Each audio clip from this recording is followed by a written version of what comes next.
Voilà, on va commencer, mes amis, le Zoom de ce soir avec nos amis et élèves africains. Et c'est une avant-première. Et j'espère, avec l'aide du Maître du Monde, que l'on pourra le faire régulièrement, au moins une fois par mois. On va le faire une fois par mois. Et j'espère qu'il y aura de plus en plus de personnes. Il est vrai que moi aussi j'ai une liste très importante qui n'est pas liée à la liste WhatsApp que nous avons. J'ai parallèlement à ça énormément d'élèves aussi d'Afrique qui sont sur mes listes WhatsApp, donc je pourrais éventuellement effectivement leur envoyer le lien à chaque fois que l'on fera ce Zoom qui est destiné en priorité donc à nos amis et élèves d'Afrique, ou même si ceux qui sont en France ou dans d'autres pays, mais en tout cas qui sont d'origine africaine. Le cours de ce soir est dédié pour la réussite dans tous les domaines de Sabine et Noun Goran Bill, que le Maître du Monde leur envoie toutes les bénédictions et une réussite totale dans tous les domaines. Alors mes amis, comme vous le savez, d'abord je voudrais remercier Karine et son mari d'avoir organisé cette soirée Zoom. Et ce n'est qu'un commencement, et comme le disent nos maîtres, tous les commencements sont difficiles. On n'est pas encore tellement nombreux ce soir, mais je suis sûr que d'ici le mois prochain, on sera encore beaucoup plus. Et ça va aller en augmentant. Il y aura un jour tellement de monde qu'on n'aura plus de place sur le Zoom. Il va falloir... Il va falloir payer parce qu'à partir d'un certain nombre de personnes, il faut payer pour pouvoir rentrer tout le monde. Et je suis sûr qu'on arrivera à ça. En tous les cas, comme vous le savez, je disais que je suis très honoré et très heureux de pouvoir commencer. Et comme je viens de le dire, on va le faire régulièrement un Zoom avec mes amis et mes élèves d'Afrique. Et c'est quelque chose de tout à fait étonnant. Je peux vous dire que par exemple, ces derniers temps, je reçois tous les jours des demandes d'inscription dans mes listes WhatsApp et 99% de ceux qui s'adressent à moi sont des Africains. C'est absolument incroyable. Il y a un réveil, quelque chose que je vais essayer de vous expliquer, quelque chose auquel personne ne s'attendait. Parce qu'il est vrai que pendant toute l'histoire d'Israël, il n'y avait pas vraiment de connexion, en tout cas visible, entre les peuples africains et Israël. Et je vais révéler aujourd'hui certaines notions très importantes qui vont montrer qu'en vérité, justement parce qu'on approche de la délivrance finale, il y a un réveil au niveau des peuples africains inimaginable à l'égard d'Israël, ou plutôt à l'égard de la Torah d'Israël, je préfère dire. Pas plus tard qu'aujourd'hui, j'ai reçu, je ne sais plus de quel pays, je crois de Côte d'Ivoire, j'ai reçu un message de quelqu'un, bien sûr, je ne connais pas toutes ces personnes-là, des gens qui me suivent. Et évidemment, c'est ça l'inconvénient d'Internet, c'est qu'on a des milliers de gens qui vous suivent, mais on ne les connaît pas. Et quelqu'un qui m'écrit un message assez bouleversant, il me dit, écoutez, Rav, voilà, je vous suis depuis pas mal d'années et voilà, je suis non juif, je ne suis pas converti, mais je voudrais accomplir tous les commandements de la Torah. Est-ce que j'ai le droit de le faire? Bon, je ne sais pas encore comment je vais lui répondre, c'est un petit peu compliqué, mais quoi qu'il en soit, je veux dire, et je reçois énormément de messages de ce genre, d'Afrique, de Côte d'Ivoire, du Congo, du Gabon, du Togo et d'autres pays encore, où véritablement on sent un réveil, mais moi-même je suis surpris, bouleversé, quand je vois les messages que l'on m'adresse sur WhatsApp, on sent un tel amour pour la Torah, un tel réveil, on se demande mais comment c'est possible? Pendant des millénaires, on n'avait pas vraiment de lien entre nos deux peuples, et tout d'un coup, voilà, on est maintenant dans une période où on s'approche de la délivrance finale et on sent un réveil inimaginable de la part de beaucoup, des milliers d'Africains qui prennent conscience, qui découvrent la Torah grâce à Internet bien sûr, et qui ressentent un amour, un attachement inimaginable pour la Torah d'Israël.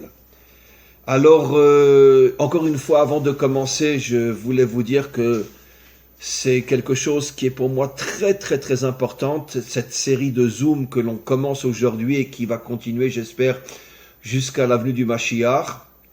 Et on va rentrer directement dans le vif du sujet. Je vais commencer par des notions, ce qu'on appelle des notions qui touchent les secrets de la Torah, mais je vais bien sûr essayer de l'expliquer de la manière la plus simple possible pour arriver après à des explications que tout le monde pourra comprendre. Comme vous le savez, la faute de Adam a été d'avoir mangé de l'arbre de la connaissance du bien et du mal. Et Dieu l'avait prévenu, si tu manges de cet arbre, tu amèneras la mort dans ce monde. Je ne sais pas si tous et toutes qui me suivez maintenant suivent mes cours d'une manière générale, mais en tous les cas, j'ai déjà expliqué de nombreuses fois qu'il faut comprendre et véritablement admettre que pratiquement tout le langage de la Torah est un langage qui est codé. Ça veut dire qu'il y a énormément de métaphores, de paraboles qui cachent des messages inimaginables, mais la Torah utilise, on pourrait dire, une forme qui cache le véritable message, et malheureusement ceux qui ne le savent pas trop souvent prennent le texte et le traduisent dans leur langue sur le plan littéral et s'imaginent que la Torah ne transmet pas autre chose que la traduction qu'ils ont entre les mains, comme l'histoire de l'arbre défendu et d'un serpent qui vient et qui parle à Ève. Et tout ça, ce sont des métaphores, ce sont des paraboles, ce sont des codes qui cachent des messages absolument incroyables. Et nos maîtres révèlent dans le Zohar, qui est le livre fondamental des secrets de la Torah, écrit par Rabbi Shimon Bar Yochai à l'époque de la destruction du deuxième temple. Et nos maîtres expliquent dans le Zohar qu'en vérité, je vais d'abord le dire selon le langage du Zohar, et puis après je vais expliquer avec des mots très simples que tout le monde pourra comprendre, qu'en vérité l'interdiction était de manger de cet arbre seul. Mais Dieu avait demandé à Adam de manger de cet arbre en même temps qu'un autre arbre qui est mentionné aussi dans ce texte-là, qu'on appelle Etz Achayim en hébreu, l'arbre de la vie. Ça veut dire qu'il devait manger en même temps l'arbre de la vie et l'arbre de la connaissance. Et s'il avait mangé de ces deux arbres en même temps, à ce moment-là, ce n'aurait pas été une faute, au contraire, il aurait amené une lumière inimaginable dans le monde. Mais malheureusement, ce qui s'est passé, après je vais décoder dans quelques instants, malheureusement ce qui s'est passé, c'est que le serpent est arrivé à convaincre, bon, c'est pas un serpent réel, ce sont des métaphores bien sûr, on va dire la force du mal est arrivée à convaincre Adam et Ève de manger de l'arbre de la connaissance séparément de l'arbre de la vie, et en mangeant de l'arbre de la connaissance sans l'arbre de la vie, ça a amené la mort dans le monde. Ça, c'est le langage de la Torah. Décodé dans un langage moderne, je vais vous expliquer à quoi fait allusion ce texte-là. L'arbre de la vie fait allusion à toutes les forces et toutes les énergies spirituelles qui se déversent dans ce monde et en particulier qui se déversent dans l'homme et qui lui donnent la vie. Regardez même au niveau de vos traductions, vous verrez que l'âme, quand elle est rentrée dans le corps, elle est appelée par la Torah Nishmat Chaim, l'âme de vie. Ça veut dire, on va dire, comment nous vivons? Parce que nous avons une âme en nous. Alors évidemment, on ne la voit pas, on ne la touche pas, on ne la ressent pas, on peut ne pas y croire. Mais nous avons une âme. Et cette âme s'appelle Nishmat Chaim, l'âme de vie. C'est elle qui donne la vie. Mais l'âme est une énergie spirituelle. L'arbre de la vie fait allusion à cette énergie spirituelle qui devait se connecter à l'arbre de la connaissance. Et l'arbre de la connaissance, dans notre langage à nous aujourd'hui moderne, à quoi il fait allusion? Il fait allusion au dévoilement de Dieu dans ce monde en tant que dirigeant de ce monde. Ça veut dire que si Adam avait connecté l'arbre de la vie et l'arbre de la connaissance, à ce moment-là, l'arbre de la vie aurait fait descendre dans l'arbre de la connaissance toutes ces énergies spirituelles, et à ce moment-là, Dieu se serait dévoilé dans ce monde. Ce qui va se passer au moment de la délivrance finale. Malheureusement, Adam n'a pas écouté. Il a pris l'arbre on pourrait dire, l'arbre du pouvoir, puisque c'était normalement le pouvoir de Dieu qui devait se dévoiler dans ce monde. Il l'a pris sans l'arbre de la vie, Ça veut dire qu'il a voulu déconnecter la direction de ce monde des énergies spirituelles. Et la direction de ce monde étant déconnectée de toutes les énergies spirituelles émanant de Dieu, l'arbre de la connaissance s'est transformé dans ce qu'on appelle le pouvoir de l'homme. Ça veut dire que l'homme a pris le pouvoir, il n'a pas voulu laisser le pouvoir à Dieu, il n'a pas voulu que Dieu se dévoile dans son monde, il a voulu prendre l'arbre de la connaissance pour lui-même, comme pour dire c'est moi qui dirige le monde et c'est pas Dieu qui dirige le monde. Dieu n'a qu'à rester que dans les églises, il n'a qu'à rester que dans la mosquée ou que dans la synagogue. Mais la direction du monde, c'est moi l'homme qui vais diriger le monde. Et à partir du moment où l'homme a décidé de diriger le monde, il a amené la mort dans le monde. Pourquoi ? Parce que depuis toujours, qui dirige le monde ? Les forces puissantes, méchantes, mafionnaires, le pouvoir de l'argent, le pouvoir des dictatures, etc. On sait que tous les dirigeants politiques sont corrompus. C'est plus ou moins visible selon le pays, selon l'endroit, etc.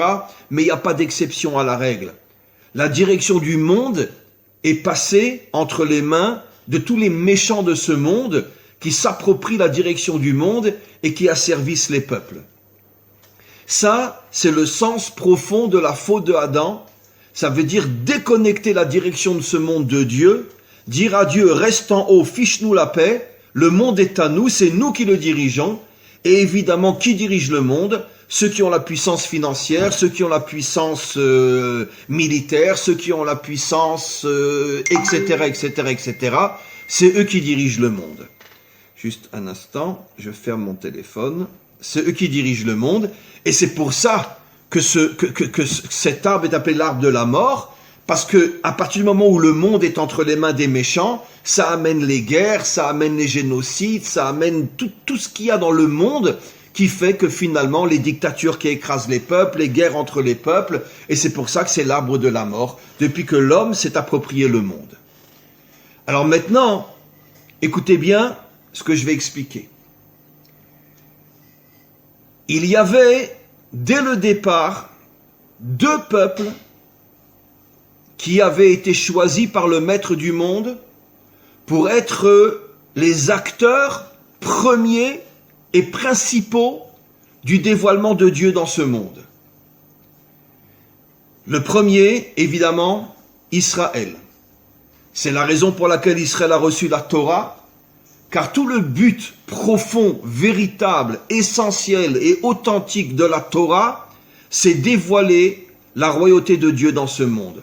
Comme les prophètes le disent, en ce jour, Dieu sera roi sur toute la terre.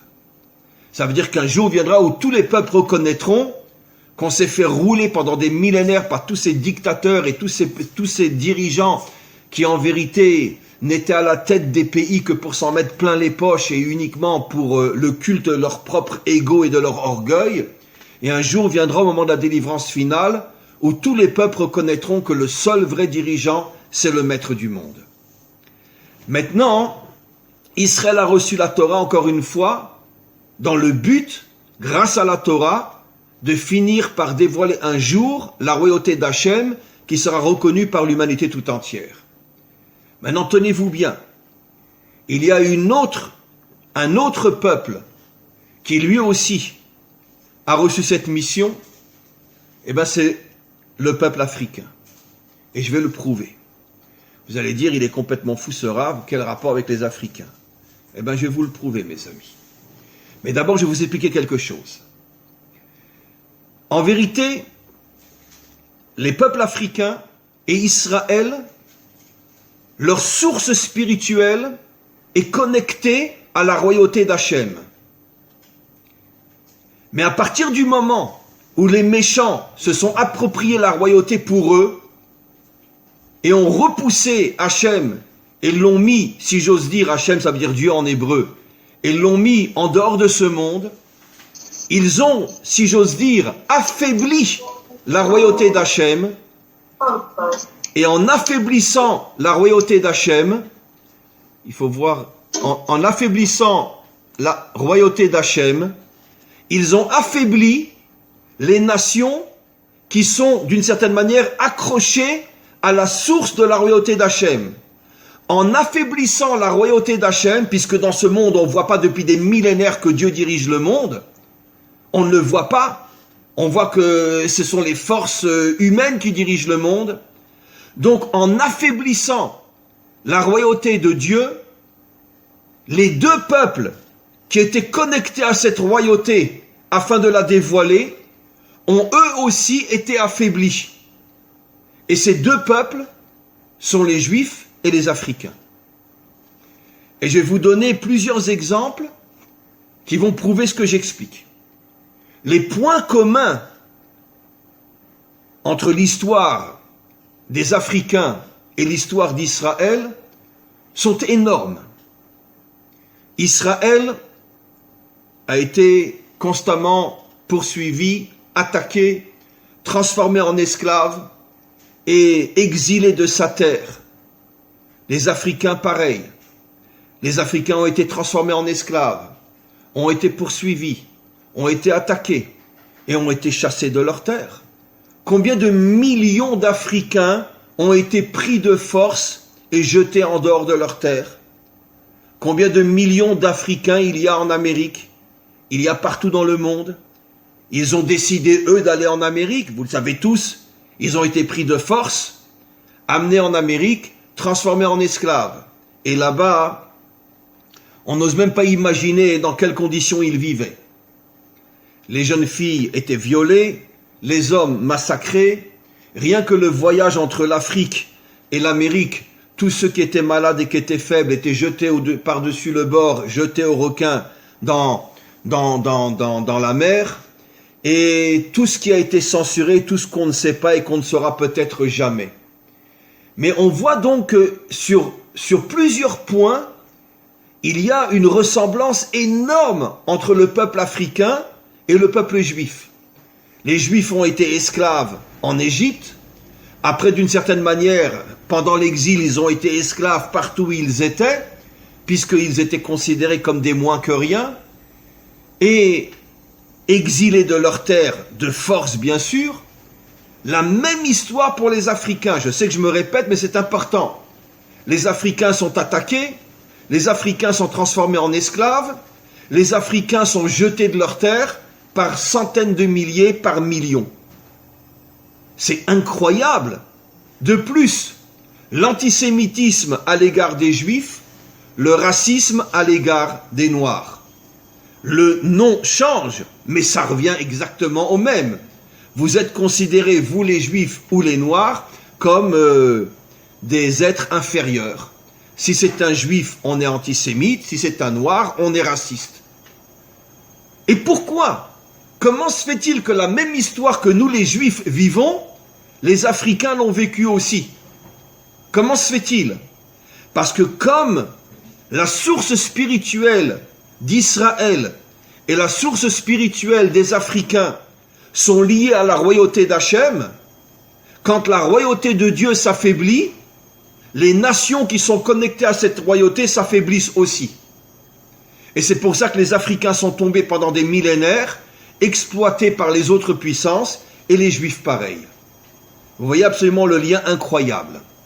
Vous comprenez maintenant pourquoi à l'approche de la délivrance finale, des centaines de milliers d'Africains se réveillent et découvrent la Torah, parce que finalement c'est cette étincelle cachée à l'intérieur d'eux-mêmes qui commence maintenant, à l'approche de la délivrance finale, à se réveiller.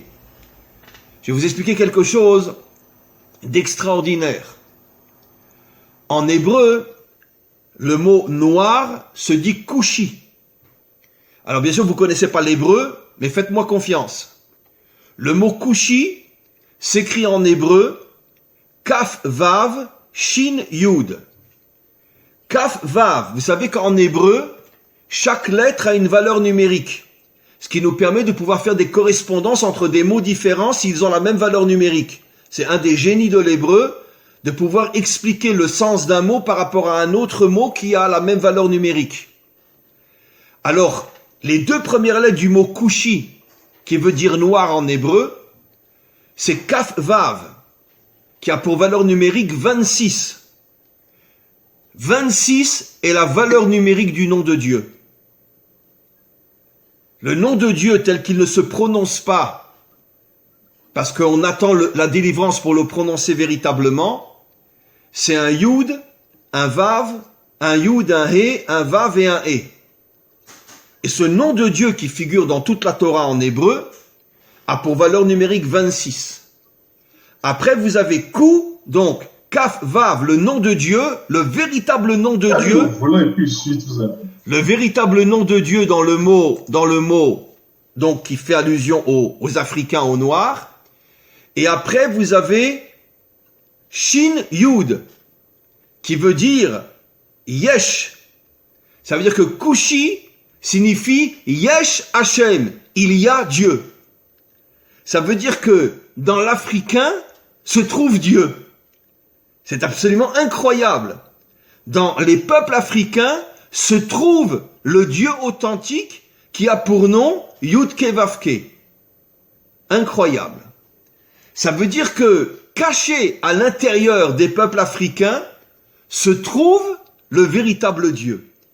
Et c'est pour ça que en hébreu on appelle le noir Kushi, qui fait allusion à Yesh Havaye, Dieu se trouve à l'intérieur des peuples africains. Incroyable. Incroyable. On va aller plus loin. Là, vous vous tenez bien, vous attachez vos ceintures pour pas tomber. Le mot Mashiach. Mashiach en hébreu, c'est le Messie. Le mot Mashiach, quand on tourne les lettres sans les changer, les deux premières lettres, c'est Mem Shin, qui veut dire Shem. Shem, c'est l'identité. Quelle est l'identité du Mashiach? Les deux premières lettres du mot Mashiach signifient l'identité. Et après, on a un Yud et un Chet, qui sont les deux premières lettres de Israël et Cham. Israël, Yud, Cham, l'origine des peuples africains, comme on va le voir dans quelques instants. Ça veut dire que le Mashiach porte l'identité du peuple d'Israël et des peuples africains. Vous avez entendu ce que j'ai dit? Incroyable. Dans le mot Mashiach, dans le mot Kushi qui veut dire noir, il y a une allusion au fait que Dieu se trouve à l'intérieur des peuples africains. Et dans le mot Mashiach, il y a une allusion dans le fait que le Messie viendra par le mérite de l'unité entre Israël, Yud, et Cham, l'origine des peuples africains, comme on va le voir dans quelques instants. Et c'est ça, Mashiach. Ça veut dire que la délivrance finale dépend de l'union entre Israël et les peuples africains. Tant que cette union ne se réalisera pas, le Mashiach ne viendra pas. Vous comprenez maintenant pourquoi il y a des centaines de milliers d'Africains de par le monde qui se réveillent et qui prennent conscience de l'importance de la Torah? C'est bien le signe d'en haut qu'on approche la délivrance et qu'il commence à se faire une unité et une union incroyable entre Israël et les peuples africains sur le plan de la Torah. Maintenant, pourquoi Cham, Mashiach, la dernière lettre c'est le Chet, qui est la première lettre du mot Cham. On sait que Noé avait 3 enfants, Shem, Yaphet et Cham. Alors d'après notre tradition millénaire, Yaphet fait allusion aux Occidentaux, Shem fait allusion à tous les peuples proche-orientaux, donc juifs et arabes, et Cham fait allusion au fondateur du continent africain. Ce qui veut dire donc que on retrouve encore une fois que l'origine des peuples africains vient de Cham. On verra dans quelques instants ce que signifie le mot Cham. C'est aussi très intéressant. Et juste un instant, voilà. Et donc, comme j'avais expliqué, donc je fais un résumé de tout ce qu'on a expliqué. Le mot noir qui veut dire Kushi signifie que Dieu se trouve parmi nous, comme je l'ai expliqué. Mashiach fait allusion à l'union entre Israël et Cham, entre Israël et les peuples africains. Et comme je l'ai expliqué, une histoire absolument identique, poursuivie, attaquée, affaiblie, humiliée, le racisme, l'antisémitisme, la transformation en esclavage et l'exil. Aucun peuple n'a été autant exilé que les Africains. Ils ont été jetés par millions en dehors de leur terre. Comme les Juifs, sauf que les Juifs, c'était très peu par rapport aux Africains. Les Africains, c'était des millions et des millions. Rien que tous ceux qui sont partis en Amérique, c'était des millions. Alors maintenant, on va essayer d'expliquer un peu plus profondément encore des choses extraordinaires avant que vous puissiez poser vos questions. Je l'ai expliqué dans un cours que j'ai fait il y a une quinzaine de jours avec des amis aussi d'origine africaine, de Madagascar et de la Réunion, où j'ai expliqué, et je vais revenir sur cette notion-là très importante, parce que ça je ne l'aurais pas expliqué, mais je vais l'expliquer à vous, que quand il y a eu l'exil des 10 tribus d'Israël par Sanchériv, d'abord les 10 tribus d'Israël ont été exilées, et puis après, 50 ans après, le premier temple a été détruit par Nabucodonosor, et après a été exilé.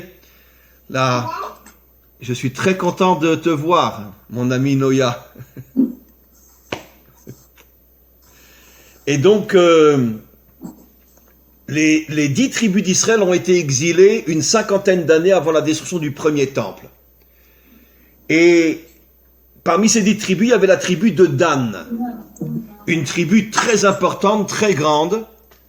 Et cette tribu-là, disent nos maîtres, déjà depuis des millénaires, une grande partie d'entre eux sont arrivés à s'enfuir avant d'être pris de force par Sanchériv et d'être exilés dans d'autres pays.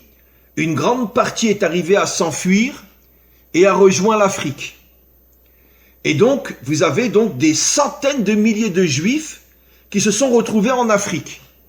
Comme je pense, vous le savez tous, aujourd'hui, il y a des centaines de milliers d'Africains qu'on appelle venant de la tribu des Danites. D'accord? Vous avez entendu parler de ça, bien sûr, la tribu des Danites. Ce sont des centaines de milliers d'Africains qui sont surtout au Congo, au Gabon et en Côte d'Ivoire, il y en a pas mal. Mais au départ, les Danites se sont enfuis du côté est de l'Afrique et ils sont arrivés en Éthiopie, d'où l'origine des Juifs éthiopiens qui sont pour la plupart revenus en Israël ces 30-40 dernières années. Mais d'abord, les Danites ont été là-bas, et puis après, ils ont traversé en largeur du côté ouest-est au côté ouest, et ils sont arrivés sur la côte ouest, Gabon, Congo, Côte d'Ivoire, etc. Et là-bas, ils se sont installés, parce qu'il y avait constamment des guerres du côté est, et donc, pour ne pas disparaître, ils sont passés du côté ouest, et là-bas, c'était beaucoup plus calme. Et bon, évidemment, au début, j'imagine qu'ils essayaient de plus ou moins de rester entre eux, mais avec les décennies, les siècles, ils se sont mélangés complètement avec la population africaine. Et finalement, aujourd'hui, il y a des centaines de milliers d'Africains dans tous les pays sur la côte ouest qui sont d'origine juive, puisqu'ils viennent de la tribu de Dan. J'ai moi-même de nombreux élèves qui viennent de cette tribu-là, dont même certains vivent ici en Israël, se sont convertis et sont juifs aujourd'hui. Quand ils ont découvert qu'ils étaient de la tribu de Dan, ils se sont dit, mais alors pourquoi rester simplement un descendant de Dan? Si mes origines sont juives, je veux redevenir juif. Et j'ai pas mal d'élèves africains au départ qui sont aujourd'hui ici en Israël, à Jérusalem, et qui se sont convertis parce qu'ils avaient les preuves certaines qu'à l'origine, il y a plus de 3000 ans, ils étaient d'origine de cette tribu de Dan. Mais maintenant, regardez mes amis, ça je ne l'ai pas enseigné quand j'ai fait le cours avec Madagascar. Dan, c'est pas n'importe quelle tribu. Ça va rejoindre tout ce qu'on a expliqué maintenant sur Cushi et sur Mashiach. Dan était celui qui, avec un représentant de la tribu de Yehuda, la tribu des rois, sont eux qui ont construit le premier tabernacle, le premier sanctuaire divin dans le désert tout de suite après la sortie d'Égypte. Il y avait deux dirigeants qui ont géré tous les travaux de la construction du tabernacle dans le désert. C'était un dirigeant de la tribu de Yehuda, la tribu des rois, et un dirigeant, comme on le sait, puisque tous les rois d'Israël, les rois authentiques sortent de la tribu de Yehuda, et un représentant de Dan. Et nos maîtres posent la question, mais ils disent, mais pourquoi un représentant de Dan avec un représentant de Yehuda? Et l'une des réponses qui est donnée, c'est parce que, comme c'est dans la Torah elle est bien sûr remplie d'esprit prophétique. Ça veut dire que le maître du monde avait vu qu'un jour, une grande partie de la tribu de Dan partirait en Afrique, et comme, je vais le dire encore dans quelques instants, comme je l'expliquais tout au début de ce cours, que les Africains portent en eux, dans leurs racines spirituelles, le devoir de dévoiler la royauté d'Hachem dans ce monde, c'est la raison pour laquelle Dieu a pris un représentant de Dan avec un représentant de Yehuda, Yehuda qui est le représentant de la royauté, c'est-à-dire le dévoilement de la royauté de Dieu dans ce monde, pour justement nous faire comprendre des millénaires à l'avance qu'un jour viendra où la tribu de Dan ira en Afrique, deviendra la tribu des Danites. Et pourquoi en Afrique? Pour réveiller la conscience africaine que les Africains, autant que les Juifs, ont le devoir de dévoiler la royauté de Dieu dans ce monde, plus que n'importe quel autre peuple, les Juifs et les Africains. Et c'est pour ça que Dieu a associé pour la construction du temple, qui représente le dévoilement de Dieu dans ce monde, il a associé un Danite avec un homme de Yehuda, en préfiguration de ce qui allait se passer beaucoup plus tard, des siècles après, quand une partie de la tribu de Dan s'exilerait en Afrique. Alors maintenant, ça je l'ai expliqué aussi dans le précédent cours, pratiquement tout ce que j'ai dit maintenant, je ne l'avais pas dit dans le cours avec Madagascar, et vous êtes les premiers à l'entendre. Ce sont, croyez-moi, des choses que personne n'a jamais entendues. Maintenant, une autre chose très importante, ça par contre je l'avais déjà expliqué, mais je vais vous le redire. Pourquoi? Pourquoi les Noirs? Eh bien parce que nos maîtres nous révèlent depuis des millénaires que la couleur qui correspond au dévoilement de la royauté de Dieu, c'est la couleur noire. Ça veut dire que vous savez que dans nos textes, chaque attribut divin, chaque qualité divine lui correspond une couleur. Par exemple, la bonté, c'est la couleur blanche. La rigueur, la dureté, c'est la couleur rouge. Et la royauté de Dieu, c'est écrit dans nos livres depuis des millénaires, c'est la couleur noire. Alors c'est quelque chose d'absolument incroyable. Ça confirme encore ce que j'ai dit. Kushi, ça veut dire Yesh Hashem, en Afrique, Dieu est en Afrique. Mashiach, c'est l'identité d'Israël et de Ham. Et maintenant on en arrive à la couleur qui représente la royauté de Dieu dans ce monde, c'est la couleur noire, les peuples africains. Comment c'est possible? Alors ça aussi je l'avais déjà dit, mais je veux le redire parce que c'est très important. Mes amis, c'est tellement fort que je ne me lasserai jamais de le redire. Quelle a été la première épouse du premier libérateur d'Israël, celui qui nous a sortis d'Égypte? Quelle a été sa première épouse? Une Africaine. Quand Moshe a tué l'Égyptien et qu'il a été dénoncé, il voyait un Égyptien qui frappait à mort un Juif sur un chantier de travail, il a été dénoncé, il s'est enfui. Il était en Afrique du Nord, en Égypte. Il est descendu vers le sud ou vers le centre, et là-bas il a participé à une révolte d'esclaves africains qui étaient dominés par un dictateur qui les oppressait et qui les avait transformés en esclaves. Il est rentré avec eux, il a aidé à la révolte contre ce dictateur, et finalement ils sont arrivés à se libérer. Ce peuple africain, bon, ça remonte à 3000 ans, donc, non, à 4000 ans, donc je ne sais pas quel est le nom, à cette époque-là, quel était le nom de ce peuple. Mais ça remonte à 4000 ans, et donc il s'est battu à côté de ces Africains, ils sont arrivés à tuer le dictateur, et il a libéré ce peuple. Et parmi ceux qui se battaient, il y en avait un qui était un grand ami de Moïse, de Moshe, qui est devenu le roi, un bon roi de ce peuple. Malheureusement, il est tombé malade quelque temps après, et son épouse s'est retrouvée veuve, et Moïse, a épousé la femme de ce roi qui n'aura été roi, qui était un ami de Moïse, qui n'aura été roi que pendant quelques mois. Il l'a épousée, il était très jeune encore, il avait une vingtaine d'années, et elle va le suivre pendant toute l'histoire. Après, elle va partir avec lui après quand il va repartir à Midian, il va épouser une deuxième femme qui va être Sipora, la fille de Yitro, et puis après la sortie d'Égypte et dans le désert, etc., elle était toujours là. Alors, pourquoi Moïse finalement, c'est absolument incroyable. Ces deux femmes étaient des converties. Puisque bon, c'est évident qu'il a sans doute converti cette Africaine qui est devenue sa première épouse. Pas convertir dans le sens d'aujourd'hui, parce que le peuple juif n'existait pas encore avec la Torah. Mais disons qu'il l'a, en tout cas, il l'a sorti de l'idolâtrie, ça c'est sûr. Il l'a amené à croire en un Dieu un. Et puis sa deuxième femme, Tzipora, qui elle est une Midianite, donc Arabie Saoudite. Et comment se fait-il que le premier libérateur d'Israël, celui qui a créé le peuple juif, n'a jamais épousé une juive d'origine, ou une africaine, ou une fille d'Arabie Saoudite, et sa première épouse une africaine? Pourquoi? Pour nous faire comprendre, mes amis, que la véritable mission du peuple juif, c'est de s'unir à l'humanité tout entière. Et c'est la raison pour laquelle je vais rapporter une autre preuve dans quelques instants. Le premier, si j'ose dire, le premier vrai juif, en ce sens qu'il avait, c'est le premier libérateur d'Israël, est parti chercher des épouses chez des peuples non juifs. Et la première, c'était une africaine. Absolument incroyable. Pourquoi une africaine? Parce que Moïse savait que les peuples africains seront en première ligne avec le peuple d'Israël au moment de la délivrance finale.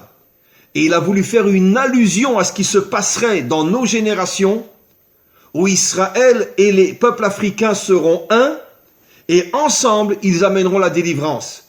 Et ce mariage entre Moïse et une africaine était une allusion au fait que lui, en tant que libérateur, montre que pour libérer le monde, il faut qu'il y ait un lien, une unité entre Israël et l'Afrique. C'est quelque chose d'absolument incroyable. Et donc on comprend maintenant aussi pourquoi la tribu de Dan, qui était à l'origine de la construction de la maison de Dieu, donc le dévoilement de Dieu dans ce monde, a choisi d'aller s'enfuir en Afrique. Et jusqu'à aujourd'hui, des centaines de milliers d'Africains sont d'origine de la tribu des Danites. Pourquoi? Tout ça pour planter les graines de la délivrance finale, justement, dans les peuples africains. Alors, mes amis, je pense qu'on a vu pas mal de choses. J'aimerais bien que vous posiez une question ou deux. Vous voyez donc, si je résume dans un langage très très simple, quelque chose d'absolument incroyable. Vous savez que les peuples africains ont des millions d'entre eux, jusqu'à aujourd'hui, se sont convertis à l'islam ou au christianisme. Mais vous savez tous et toutes, mes amis, qu'à l'origine, les conversions des Africains à l'islam ou au christianisme étaient des conversions forcées, des conversions imposées. Parce que les Africains n'avaient pas envie de devenir ni musulmans au départ. Maintenant, les choses ont changé dans le monde moderne. Mais au départ, je remonte, quand les musulmans sont arrivés en Afrique pratiquement au début de l'histoire de l'islam. D'ailleurs, vous savez que les premiers qui ont transformé les Africains en esclaves n'étaient pas les Blancs, c'était les musulmans. C'est les premiers. D'ailleurs, si un jour vous venez en Israël, promenez-vous dans ce qu'on appelle la Palestine, le côté musulman, vous verrez, surtout à Jéricho et dans ces endroits-là, vous verrez beaucoup de Noirs, beaucoup de Noirs. Et qui sont là depuis des siècles. Et un jour, je me suis posé la question, quand je suis arrivé en Israël et que j'allais de temps en temps à Jéricho, je voyais tellement de Noirs, je me dis, mais quel est le lien, quel rapport entre un Palestinien et un Noir? Et un jour, j'ai posé la question. Puisque bon, ils parlent pratiquement tous l'hébreu, j'ai posé la question à un musulman de là-bas, mais d'où sont tous ces Noirs? Et il m'a répondu, mais ce sont les esclaves qu'on a amenés il y a des siècles.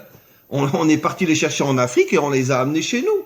Bon, aujourd'hui, ça fait des siècles qu'ils sont à Jéricho ou ailleurs et ils sont musulmans à part entière, mais ils sont noirs quand même. Les premiers qui ont transformé les Africains en esclaves étaient les musulmans. Puis après sont venus les chrétiens et ça a continué avec les Américains, etc., etc. Mais les religions musulmanes et chrétiennes ont été imposées de force aux Africains. Par contre, l'attachement à la Torah, vous le savez tous, Il n'y a personne qui l'impose en Afrique. Grâce à Internet, grâce aux cours qui sont diffusés, grâce au fait qu'il y a de plus en plus et de plus en plus et de plus en plus d'Africains qui se connectent au cours de Torah, d'eux-mêmes, ils prennent conscience et ils décident de s'attacher à la Torah d'Israël. Et ça, c'est la différence entre le christianisme noir, l'islam noir et d'une certaine manière le judaïsme noir, c'est que les deux premières ont été imposées de force. Les noirs n'avaient pas le choix de choisir, c'était sous peine de mort, tandis que le retour vers la Torah se fait grâce à un réveil, à une prise de conscience, un choix fait par les Africains que personne n'impose de faire ce choix. Donc mes amis, je voudrais conclure avant vos questions pour vous dire que ces messages, je ne sais pas comment vous allez le prendre, mais je pense et je suis pratiquement certain que je suis peut-être le premier dans notre génération à expliquer des choses pareilles. Ça n'a jamais été encore fait avant moi. Et j'ai longtemps hésité avant d'ouvrir ma bouche et de dévoiler tout ce que je savais sur les peuples africains. Mais je sens que le moment est venu. Je vois des signes d'en haut incroyables. Comme je vous l'ai dit tout à l'heure au début du cours, j'ai tous les jours des dizaines de demandes de rentrer sur mes listes WhatsApp. 99,9% de ceux qui s'adressent à moi sont des Africains. C'est absolument incroyable. Et donc, je me rends compte que le moment est venu de dire la vérité, de dévoiler. Sachez, mes amis, que vous avez une responsabilité dans la délivrance finale inimaginable. Et c'est pour ça que les nations nous ont tellement fait du mal, à nous les Juifs et à vous les Africains. Pourquoi ils vous ont transformés en esclaves et nous en esclaves? Pourquoi ils vous ont exilés et nous exilés? Pourquoi ils ont créé constamment des guerres entre vous, des massacres entre vous? Parce que, comme dit le proverbe français, pour mieux régner, vaut mieux diviser. Pourquoi ils ont tout fait pour nous faire du mal et vous faire du mal? Parce que dans le subconscient des méchants, ils savent que la délivrance finale passera par Israël et les peuples africains. Et donc ils font tout pour nous affaiblir, pour nous détruire, de manière à ce que nous n'arrivions pas à réaliser le projet pour lequel Dieu nous a choisis. Et je peux vous assurer, et j'espère que nous vivrons suffisamment longtemps pour le voir, dans l'armée du Mashiach, lorsqu'il partira en guerre contre tous les méchants de ce monde, pour nettoyer ce monde et purifier ce monde et ramener ce monde à Hachem, je vous garantis que la majorité de ces soldats seront des soldats africains. Je vous le garantis. Pourquoi? D'abord, parce que tout simplement, c'est notre mission à nos deux peuples. Et parce que la prise de conscience, le réveil des Africains au moment de la délivrance va être tellement fort, parce que, comme j'ai expliqué dans le mot couchi en hébreu, qui signifie Dieu est présent parmi nous. C'est incroyable, le mot noir en hébreu signifie Dieu est présent parmi nous. Et je le sais, parce que j'ai tellement d'élèves africains, il y a une sensibilité spirituelle dans les peuples africains qu'on ne retrouve nulle part ailleurs. Et cette sensibilité, le jour où elle va se réveiller grâce à la vue du Mashiach, les peuples africains vont devenir le fer de lance de tout le combat du bien contre le mal. Donc préparez-vous, commencez à faire du Krav Maga, commencez à faire du karaté. Là vous avez mon ami Noya qui est là, qui est un champion de boxe, de Krav Maga, de sport de combat. Il vit à Marseille, un garçon extraordinaire, je suis tellement heureux de te voir. Et un grand ami d'Israël, une âme spirituelle comme j'ai rarement rencontré. Et préparez-vous, devenez des soldats, le Mashiach aura bientôt besoin de vous. Nous allons partir en guerre contre tout le mal de ce monde et nous allons réussir. Et à ce moment-là, le drapeau du Mashiach sera le drapeau de la royauté, qui sera un drapeau noir avec sans doute une étincelle de lumière à l'intérieur pour unir la lumière et la couleur de la royauté. Et Bezrat Hashem, avec l'aide du Maître du monde, nous allons réussir, nous allons gagner, tous ensemble, dans toute l'unité qu'il y aura au milieu des peuples. L'unité la plus forte, la plus puissante sera entre Israël et les peuples africains. Je vous l'assure, et vous verrez dans quelque temps que tout ce que j'ai dit aujourd'hui se réalisera avec l'aide du Maître du monde. Voilà mes amis, si quelqu'un veut poser une question, vous pouvez ouvrir votre micro, ou je l'ouvre, ou bien Karine l'ouvre. Est-ce qu'il y a des questions, mes amis? Alors, oui. Alors, Noya, voilà. Alors, Rav, à l'enterrement d'Abraham Avinu, Esav se fait décapiter la tête par un descendant de Dan, Rushim. Absolument. Comme vous apprenez dans Rushim vient de loin, il ne discute pas, boum. Donc, est-ce que vous pouvez faire le lien, peut-être avec la délivrance finale? Mais c'est tellement évident, c'est tellement évident. C'est un descendant de Dan, justement, parce que qu'est-ce qui s'est passé? Quand ils sont venus avec Yaakov d'Égypte pour l'enterrer, Esav s'est opposé, il a dit non. Il reste une seule place dans le caveau des pères, elle est pour moi. Alors les enfants ont dit, mais tu as vendu ton droit d'aînesse à Yaakov. Tu as vendu ton droit à Yaakov, donc c'est à Yaakov d'être enterré. Là, il a dit non, c'est moi qui serai enterré. Rushim, qui était un enfant de Dan, comme par hasard de Dan, a pris son épée et il a frappé Esav. Qu'est-ce qu'on comprend de là? Encore une allusion dans les deux sens. C'est un juif, mais c'est un descendant de Dan. Et Dan va partir en Afrique et va se propager partout en Afrique. Avec tout ce que j'expliquais, on comprend que finalement, la fin de Esav, qui est d'une certaine manière la fin du dernier exil, puisqu'il est appelé l'exil de Esav, qui va amener, la fin de cet exil qui va amener la délivrance, c'est finalement encore une fois un descendant de Dan lié à l'Afrique qui va faire tomber Esav.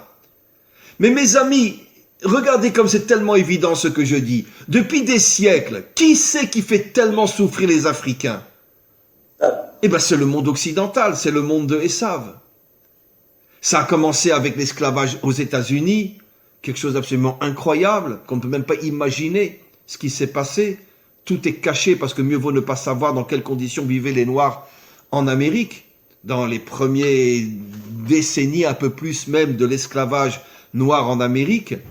Et jusqu'à aujourd'hui, toutes les grandes firmes mondiales occidentales sont installées en Afrique pour voler à l'Afrique toutes ses richesses et toutes ses ressources terrestres.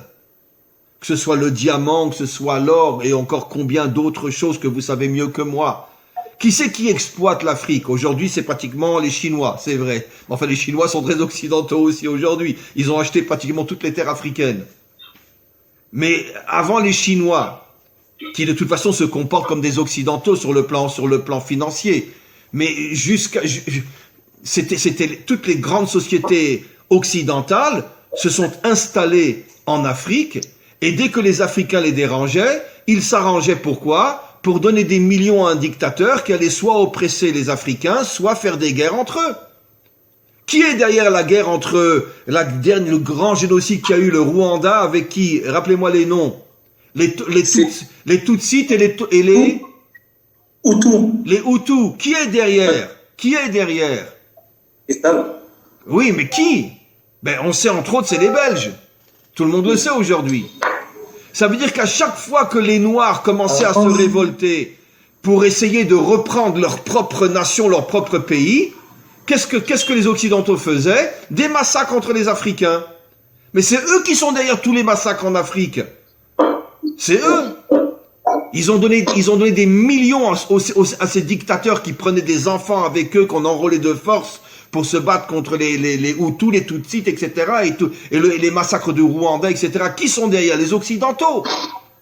Pourquoi? Parce que dans le subconscient de l'Occidental, il sait que le jour où les Africains vont se réveiller et qu'ils vont reprendre leur pays en main et leurs ressources en main et leurs richesses en main, mais à ce moment-là, ce sera la délivrance finale, associée avec Israël, séparée avec Israël. Qu'est-ce que font les Occidentaux avec Israël? Ils veulent nous prendre la Judée, la Samarie, la moitié de Jérusalem. Ils veulent tout nous prendre. Ce que les Occidentaux font aux Noirs, ils le font aux Juifs aussi. Pourquoi? Parce que dans le subconscient de l'Occidental, il sait que le jour où Israël et les Africains seront ensemble, c'est la délivrance finale. Et c'est pour ça qu'ils font tout pour nous affaiblir. Et ce qu'ils nous font, nous en Israël, ils vous le font à vous en Afrique. Yeah. Voilà. Et donc, il faut se réveiller. Mais toi, Noya, je pense que tu pourrais très bien être un général de l'armée, toi. Claude. C'est grâce à vos cours. Parce que moi, je suis venu en Eretz Israël. Vous êtes le premier rabbin, je le dis encore. C'est pour ça que je ne vous lâcherai jamais. Qui a compris que vous devez être hors la Goïm. Ça fait 8 ans maintenant. 9 ans même. Et voilà. Parce qu'on me disait toujours, la Torah, c'est que pour les Juifs. Or que le Baal Shem Tov a dit, il y aura la Géoula quand les sources de la Racidoute s'épandront dans les nations. Exactement. Vous êtes le premier rabbin depuis des années qui avait compris et qui transmettait ça avec amour, avec joie. Vous m'avez reçu comme un prince.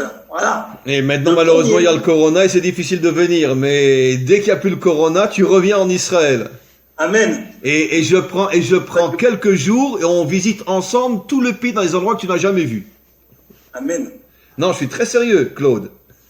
D'ailleurs, voilà, n'importe lequel d'entre vous, c'est pareil. J'exhorte vraiment à tous mes frères africains d'aller faire, comme on a fait des vidéos, le Rav Dinovitch. Tous les jours, il me recevait les Seouda, les petits déjeuners. Il reçoit. Mais vous vous rendez pas compte, c'est tellement rare. On se sent chez nous. Voilà, on se sent chez nous. C'est vraiment un précurseur sur ça. Et c'est pour ça que, même si je ne suis pas d'accord sur certaines choses, je ne le lâcherai jamais.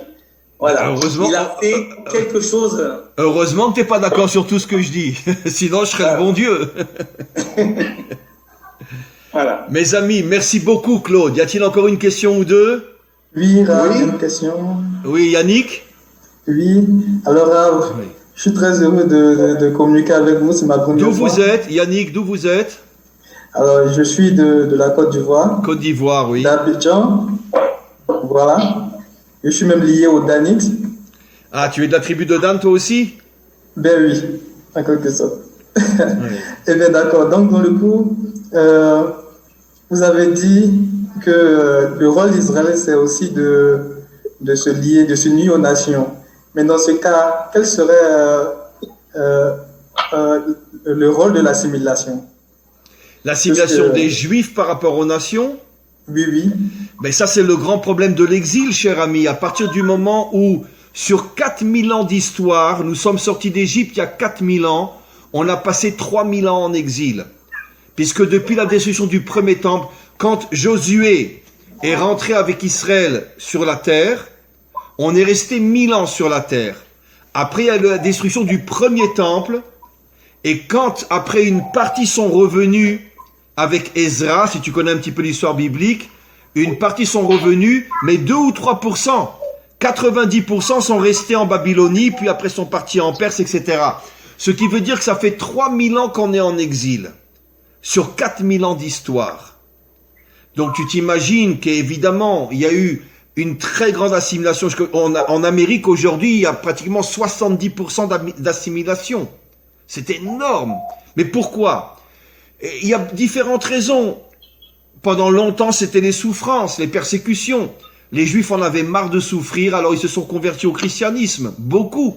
Parce qu'ils n'en pouvaient plus d'être décapités, d'être torturés à mort, d'être brûlés vifs dans les synagogues, comme pendant des siècles. D'accord? Et donc beaucoup n'en pouvaient plus et se sont convertis pour échapper à tous ces massacres-là. D'autres se sont assimilés volontairement, pas par peur ou à cause du danger, parce qu'à force de vivre pendant tellement longtemps au milieu des nations, ben finalement ils ont perdu leur identité juive. Donc, si tu veux, au niveau d'individus, sur 3000 ans d'exil, il y a des millions de Juifs qui ont disparu.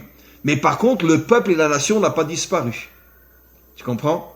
Ça veut dire que Dieu a préservé la nation d'Israël. Elle est revenue sur sa terre. Nous sommes toujours là. Ce qui veut dire que Dieu n'a pas protégé les individus juifs, mais a protégé la nation, qui est toujours là et qui ne disparaîtra jamais. D'une certaine manière, c'est vrai aussi pour les peuples africains. Tu as des millions d'Africains qui sont dans d'autres pays, qui sont en Amérique ou qui sont en Europe, etc. En France, il y a des centaines de milliers d'Africains d'origine africaine, etc. En Amérique, ce sont des millions. Et Mais donc, ça veut dire qu'il y a, comme chez nous, comme chez les Juifs, exactement le même phénomène. Des millions d'Africains qui ont perdu leur identité, parce qu'aujourd'hui, tu dis à un Africain de New York qui tu es, il va dire mais moi je suis américain. Évidemment, je suis américain. Il ne se sent plus d'attache avec si ses ancêtres venaient de Côte d'Ivoire ou du Gabon, etc. Il ne sent plus d'attache. Donc lui, par rapport à son identité, il l'a perdu. Mais par contre, les nations africaines n'ont pas disparu. Le Gabon est toujours là, la Côte d'Ivoire est toujours là, le Sénégal est toujours là. C'est exactement, il y a tellement de points communs entre Israël et les Africains. C'est fou. C'est fou. Des millions de Juifs ont disparu, des millions d'Africains ont perdu leur identité et ont disparu en tant qu'Africains. Je suis américain, je suis français, je suis etc. Et ils ne se reconnaissent plus dans leurs origines, mais les nations africaines n'ont pas disparu. Donc Dieu a protégé les nations africaines comme il a protégé la nation d'Israël, que c'est des nations qui ne disparaissent pas, C'est extraordinaire. Pour pouvoir permettre ce rapprochement après au moment de la délivrance finale. C'est vrai. Voilà. Alors, une dernière question de ma part. Comment? Pardon? Y a-t-il une question encore? Allô, oui, bonsoir. Bonsoir. Qui c'est Daniel? Daniel, oui. Je vois pas votre image. Ah, Daniel, ouais. Très bien, Daniel. D'où vous êtes? En fait, j'ai 3 questions, pas forcément en rapport avec le cours, mais avec des cours que j'ai écoutés précédemment. Juste répondez-moi, de quel pays vous êtes? Côte d'Ivoire. Ah, Côte d'Ivoire aussi. Ouais, oui. Donc, la première question, en fait, c'était sur un cours sur les forces de Job que vous avez fait. Et en fait, dans le cours, vous avez dit que, en fait, une personne ne peut pas être, on va dire, comment dirais-je, une personne ne peut pas être, ne peut pas recevoir des épreuves qu'il ne peut pas passer. Parce qu'il a reçu des forces qui vont lui permettre, par exemple, de surpasser ces épreuves-là. Donc, d'où ma question, c'est comment se fait-il que, justement, il y a des personnes qui n'arrivent pas à passer outre les épreuves par lesquelles ils sont... Et j'en ai parlé plus ou moins dans ce cours aussi, mais je vais le réexpliquer. Parce que les forces que le maître du monde nous donne pour surmonter les épreuves, ces forces, elles sont cachées au plus profond de notre âme. Elles sont pas visibles, elles sont pas ressenties. Ce qui veut dire qu'au moment d'une épreuve, le but d'une épreuve, c'est de t'obliger, si tu veux, à rentrer au plus profond de toi pour aller chercher comme un trésor caché à des centaines de mètres sous la terre. Un trésor, tu vas pas le trouver dans la rue. Un trésor, s'il y en a un, dois creuser très profondément pour aller le chercher. Tu comprends? D'ailleurs, comme l'or, comme l'argent, etc. L'or, il n'est pas visible dans le monde. En Afrique, il y a beaucoup d'or, mais il y a beaucoup de diamants en Afrique. Mais il faut rentrer dans l'eau, il faut chercher, c'est pas visible. Tu comprends?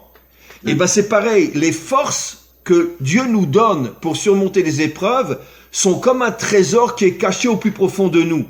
Et pourquoi l'épreuve? Pour nous obliger à sortir du monde superficiel, du monde artificiel, du monde extérieur, du monde des vitrines, pour que tu rentres à l'intérieur de toi et que tu rentres et que tu te connectes avec ton âme. Et quand tu te connectes avec ton âme, tu te connectes avec ces forces incroyables qui vont se dévoiler grâce à ta recherche et qui vont te permettre de surmonter les épreuves. Comprends? Et d'une certaine manière, je peux dire sans la moindre hésitation que c'est ce qui s'est passé entre autres dans la nation d'Israël comme dans les nations africaines. Parce que c'est inimaginable les épreuves que les Africains ont traversées jusqu'à aujourd'hui. L'esclavage, les massacres, les guerres civiles, etc. Mais les Africains sont toujours là, ils n'ont pas disparu. Ce qui veut dire que finalement, c'est bien la preuve que si on va chercher au plus profond de soi ces forces cachées en nous, on finit par les trouver, on arrive à traverser les épreuves et ne pas s'écrouler et ne pas disparaître. Tu comprends? Ok. Voilà. Donc, ce que je disais dans ce cours sur Job, c'est que Dieu n'envoie pas une épreuve à un homme s'il n'a pas mis au plus profond de son âme des forces cachées qui, s'il arrive à les retrouver, lui permettront de surmonter l'épreuve. Voilà. Tu avais une autre question, Daniel? Oui. il me reste encore 2 questions. La deuxième, bon. La deuxième, c'est concernant le libre arbitre. Est-ce que le libre arbitre, il existe réellement? Oui, mais pas dans tous les domaines. Nos maîtres disent, le seul domaine dans lequel le libre arbitre existe, c'est dans le choix entre le bien et le mal. Par exemple, si tu es marié, eh ben ça va t'étonner, tu n'as pas le choix de la femme que tu as épousée. Toi, tu crois que tu l'as choisie. Tu crois, mais tu te trompes. C'est Dieu qui te l'a envoyé. Maintenant, comme il veut pas te transformer en robot, il te laisse le sentiment, l'impression que c'est toi qui as choisi. Mais en vérité, il t'a fait la choisir parce qu'il sait que c'est ton âme sœur. Donc ça, il te l'impose. Le pays dans lequel tu vis, le travail que tu vas faire, le nombre d'années que tu vas vivre, le nombre d'enfants que tu vas avoir, tout ça, ça vient d'en haut. La seule chose dans laquelle Dieu te laisse entièrement libre, c'est le choix entre le bien et le mal. Là, tu es libre.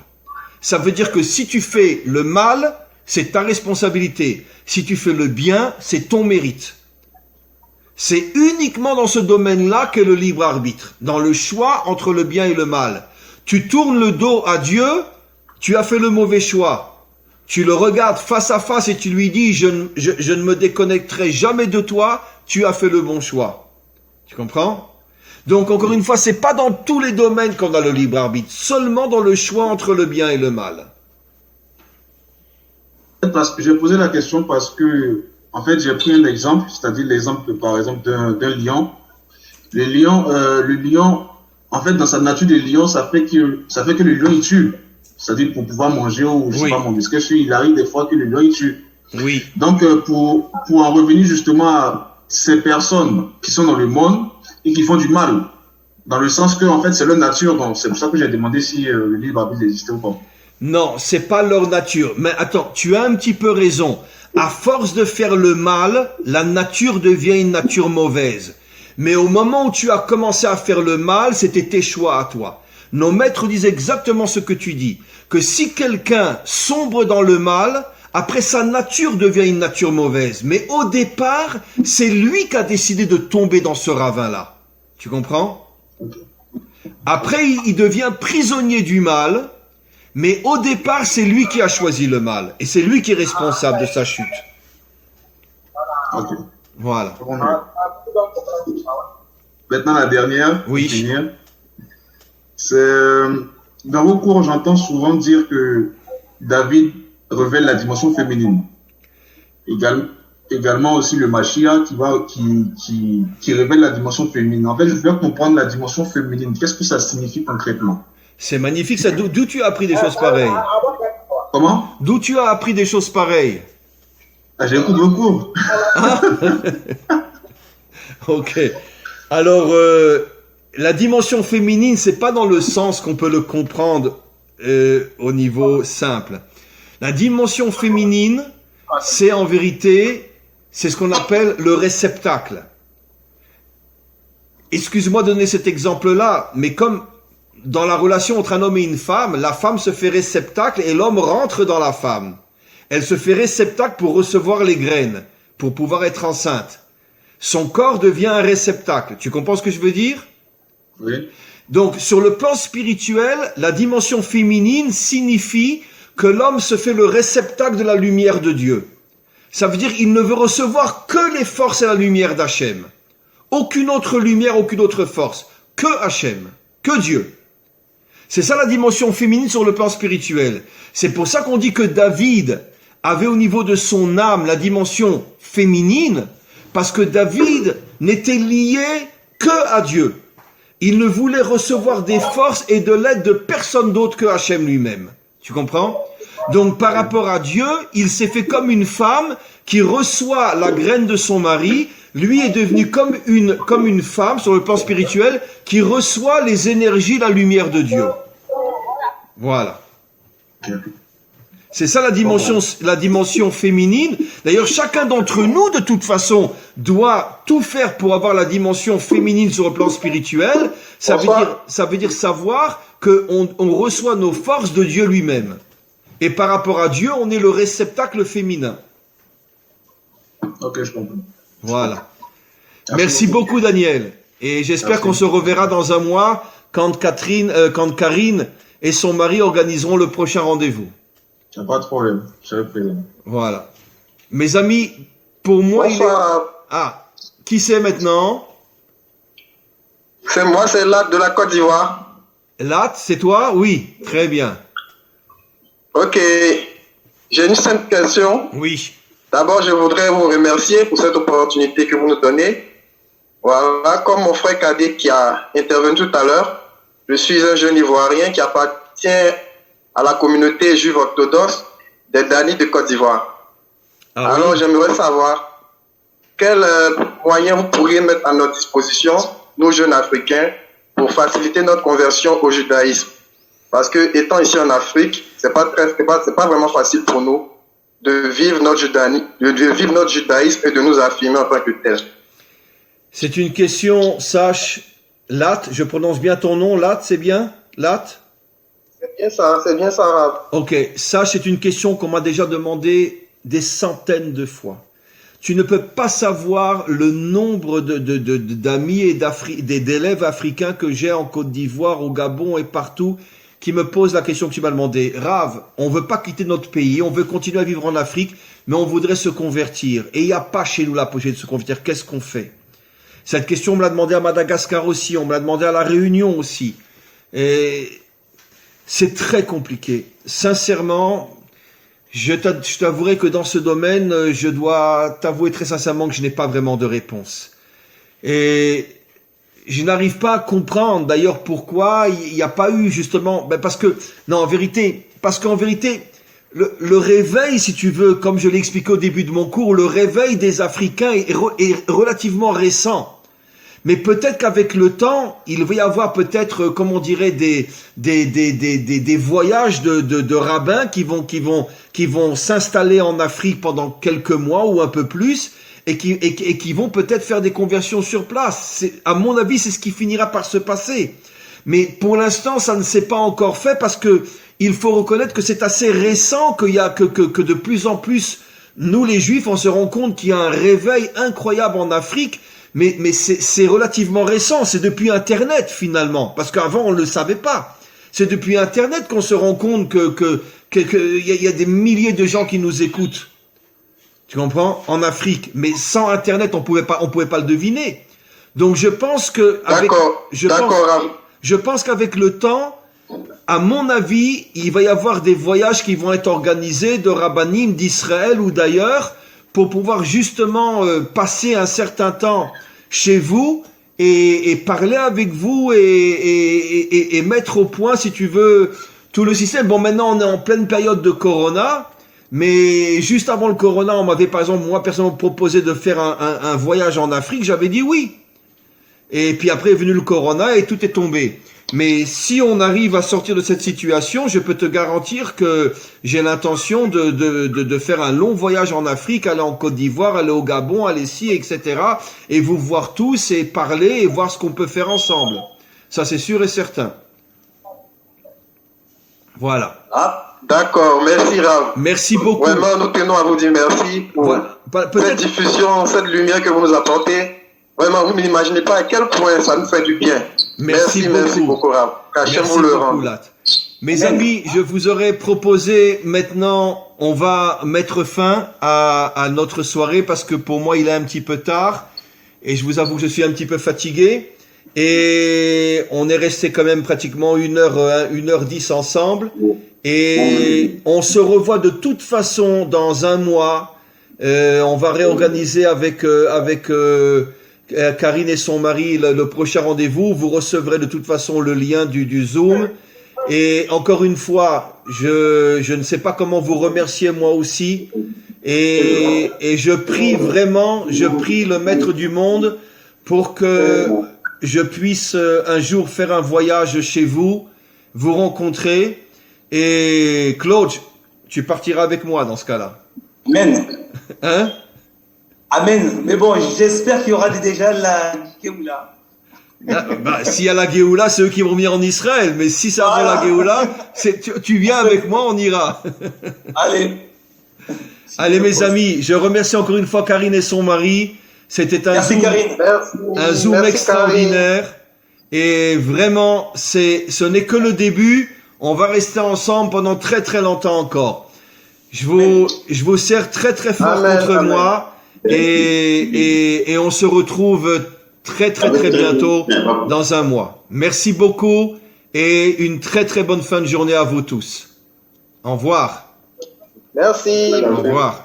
Au revoir. Au revoir. Il est venu lui-même, il sait qu'il ne peut rien faire, et c'est là qu'il dit non. C'est